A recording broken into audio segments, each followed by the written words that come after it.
and good afternoon, everybody. So the subject of my presentation is around the TMT predictions and the 2015 edition of these predictions. It's an annual report from Deloitte, which, to present to you quickly, gives an overview of what we predict will happen in three areas: technology, media, and telecoms in the year to come, 2015. It was, of course, released a bit earlier in the year, so I mean, some of the, you can already say that half of the year has gone through, but we still believe that some of the points we're making are relevant because they touch upon not only just the near present, but also the future of the industry. So these are some of the predictions of this year's edition that we also adapted for some of them to the local market, to the Middle East market. Some of them are global in nature. Some of them are more relevant to the Middle East. I won't go through all of them today. I wanted to give you first a flavor of what type of topics we are talking about. The prediction, the document itself is actually available for download on the Deloitte website. So after this talk, I would encourage you to go and download it. So on the technology side, we looked at a few things. We looked at a very topical subject, which is the Internet of Things, and how come it actually revolutionizes more the way machine-to-machine is operating rather than the interaction with people. We're talking about drones and the segmentation actually in the drone market. We're looking at what we truly believe of 3D printing in terms of how disruptive it is, not necessarily in the industry that everybody think about, but more in the prototyping industry. We're talking about batteries, not a very sexy topic, but important one for the mobile industry. We are talking about IT and how we're seeing a split between what becomes the area of enterprise IT versus consumer IT. Then we're talking about media, and I will focus a bit more today around media and digital, given the topic of the overall conference. Around media, we're looking at short form versus long form video, trying to see who can be the winner in the battle between the two. We're talking about the millennials and how this generation that was not expected to spend on media is actually spending a lot of money on media content. Talking about what's the future of print, and especially a subsegment of the market, which is books, and to show that actually this segment is actually going well and is strongly alive. Looking at smartphone upgrades, and finally on the mobile side, we're also looking at issues around about broadband connectivity and how there's a split in some countries between low and high-speed connectivity. So these are some of the global predictions, 13 of them. We also looked in very specific topics that we think are quite key and relevant for the Middle East, and there were 4 of them in this year's edition. The first one is around open data. And I will go actually into this prediction later on, but I mean, we truly believe that 2015 is the year where data will start to truly open up in this region, and particularly in GCC countries. We looked at smart cities, which is by and large actually an area where we truly believe that the GCC is a market leader when you look at what's happening, particularly in Dubai with the 2 pilot cities, DSO and D3. We've looked at an interesting and relevant topic when it comes to what we call digital Islamic services. Okay, so basically digital services that are aimed to the large Muslim population around the world. And the final one, which is timely also because of the 2nd year anniversary coming up very soon of smart government in Dubai, in the UAE. We looked at mobile government and how they disrupt or revolutionize the way citizens interact with their governments. So the methodology we carry, and it's, as I said, is a yearly prediction. So we looked at a range of sources. We looked at publicly available sources. Of course, we do our own proprietary research. So for example, we carry every year the consumer mobile survey. We looked at a number of our TMT practitioners across the Deloitte markets, so across the world. We interact quite a lot with industry bodies, regulators, to find a bit, what's their way in terms of what's their thinking in terms of forward-looking policy makings, and of course our own proprietary research, which ends up into the 700 plus endnotes that we have in the publication, which basically tells you the amount of research that goes under, behind the scene of these 17 predictions. So in terms of the content, I'll go through 5 predictions, so 5 out of the 17 that I was just talking about, just to give you a flavor. And again, as I said, please feel free to download the prediction report itself.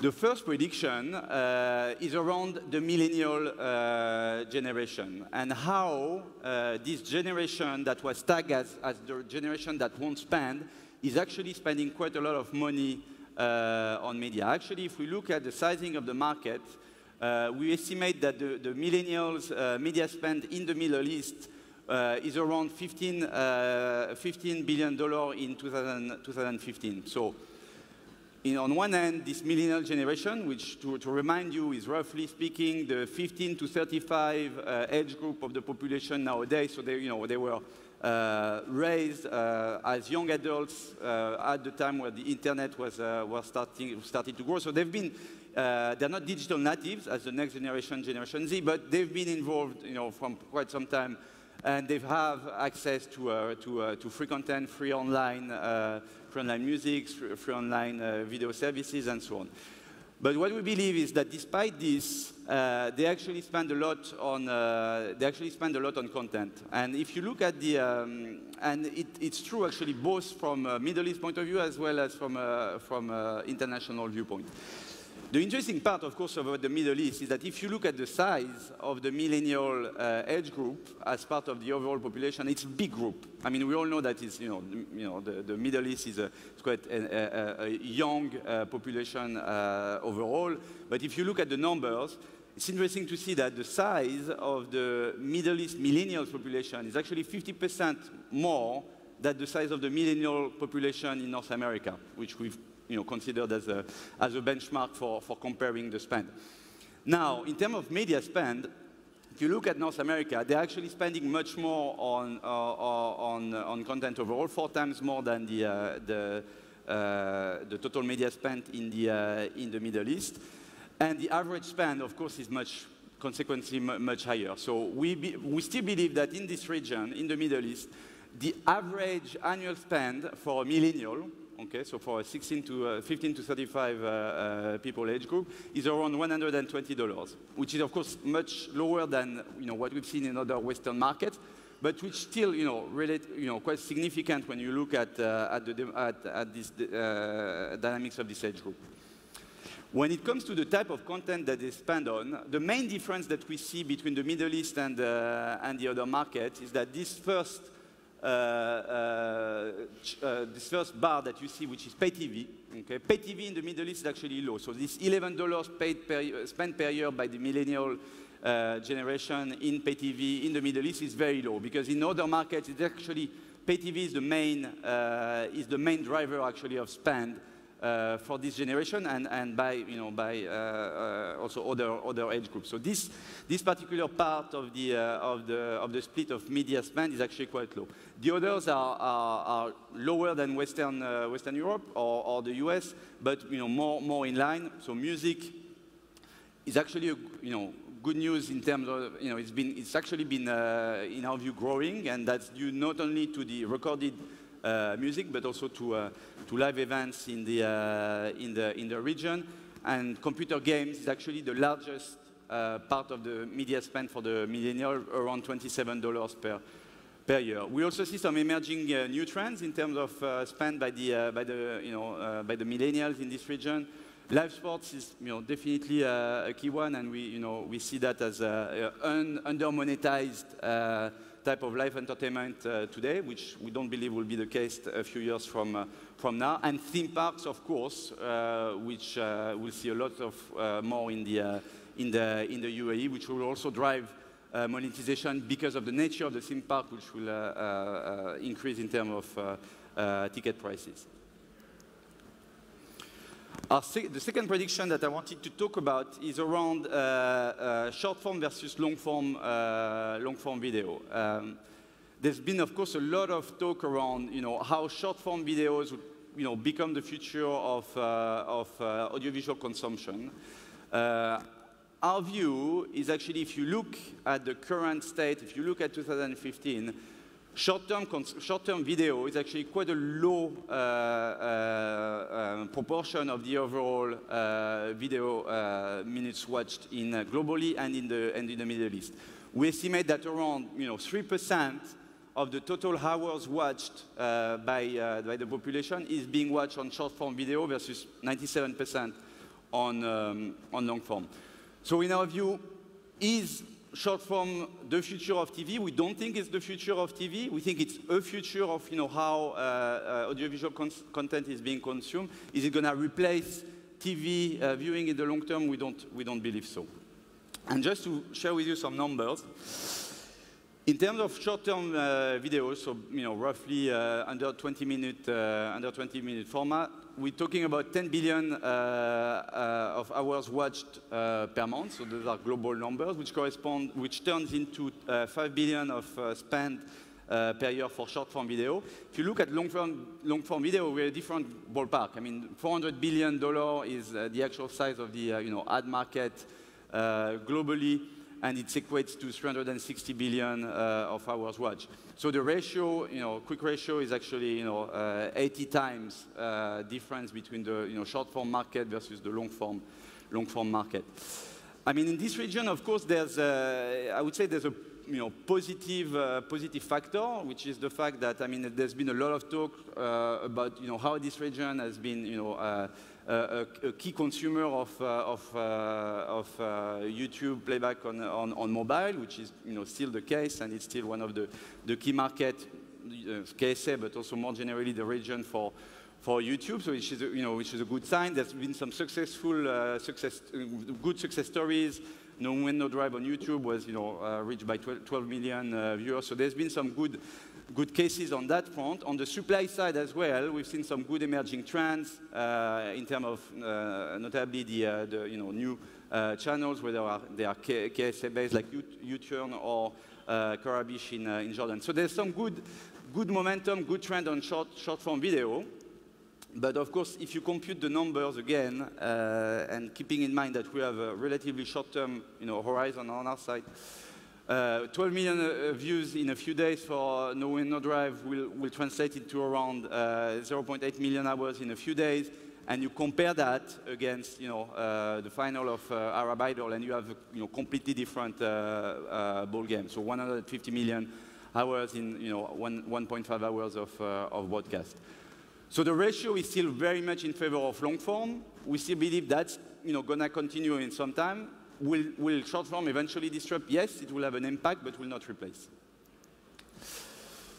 Third one is around print. And it's interesting to talk about print in this region, of course, because despite everything, print is still well alive actually in this region. So we would not have probably the same conversation in the UK or in the US, where print, as in newspapers, magazines, is really struggling. Here, of course there are challenges, but it's still a good revenue driver when you look at the overall media spend. Our point here is that if you look at the global trends, we believe that print, as in physical print, will still represent 80% of all book sales worldwide. Okay, so with all the talks about conversion to Kindle, iPad, e-books, and so on, we still believe that the consumption of books still very much remain a physical print consumption, and we still believe that this is going to remain true for the years to come. One reason for that is that we think that actually print is well entrenched in the daily lives and the culture of some of the regions. We think that to some extent at a very early age, a few months after you're born, you'll start to be exposed to print books, during your whole educational courses, you continue to be exposed to print books. So there's an emotional attachment to physical print. Actually, if you look at some recent trends, so this is the example of one of the most watched video blogger, Zoila. She released recently her first book, Girl Online, which was a massive success in library. And strangely or not strangely enough, actually she went to a traditional publisher, Penguin, to actually go and release the book. So of course it was also available in ebook, in ebook format, but she still went to the traditional way. And if you look actually at the monetization potential for a vlogger of print, she actually sold in the first week 70,000 of printed copies of the book. And just to give you an order of magnitude, you compare that to 50 Shades of Grey. First week was around 15,000. So massive order of magnitude. So potential for monetization of print is still there. And there's even for this generation that we were talking about, the millennials or young adults, even though they are exposed to a lot of digital tools, they still consume on physical. And the last point, of course, around prints and books is around the shelf effect. So you want to be seen. You want to be seen in Starbucks with your copy of the most recent bestseller, or you want to appear smart by reading, as in the past, a brief history of time. So there's an element, there's a social element which we think is very important. I'll go quickly through the last two. The first of these two is around open data. We think that at the moment, open data in the region is a sore point, in the sense that there's some initiatives, but the region is not performing very well. So if you look at some of the statistics, these are the ranking on two sources that are monitoring the advancement of countries when it comes to open data. One is the Open Data Barometer, and the other one is the Open Data Index. They look at slightly different type of measurements to assess the country maturity. So basically, all the Middle East countries are below rank 50, roughly. So pretty far down the ranks in terms of open data ranks. There's some very natural explanations for that. One of the explanations is the fact also that in terms of legislation and regulatory framework, the Middle East is a bit different. You have less prevalence of FOI, so freedom of information laws in this part of the world as in other markets. But we believe that there are a number of initiatives underway, including in this city with the Dubai Smart City, which looks a lot at open data and how data can be extracted and leveraged, which we think will change massively the picture in the year to come. And actually, we think that same thing actually has happened quite recently in this region when you look at e-government and how this region is ranking on e-government services, and now being a lagger back 5 years ago, being almost on the verge of overtaking Europe in terms of advancement. I won't go through the last one, which is digital Islamic services, but I do think it's an important one in terms of market value, $15 billion market value for what we call the digital Islamic services. We have the definition of that in the predictions. Again, please make sure you download the copy. And the last point I would make in conclusion. So we run this report every year. We've actually monitored the accuracy. It's a self-reported accuracy, so you have to believe me when I tell you that over the past few years, we've reached, in our view, a quite good level of accuracy in terms of our prediction. So 70 to 80%, and we'll have the same one coming up actually in January 2016 for the next year's edition. On this note, thank you very much for your attention.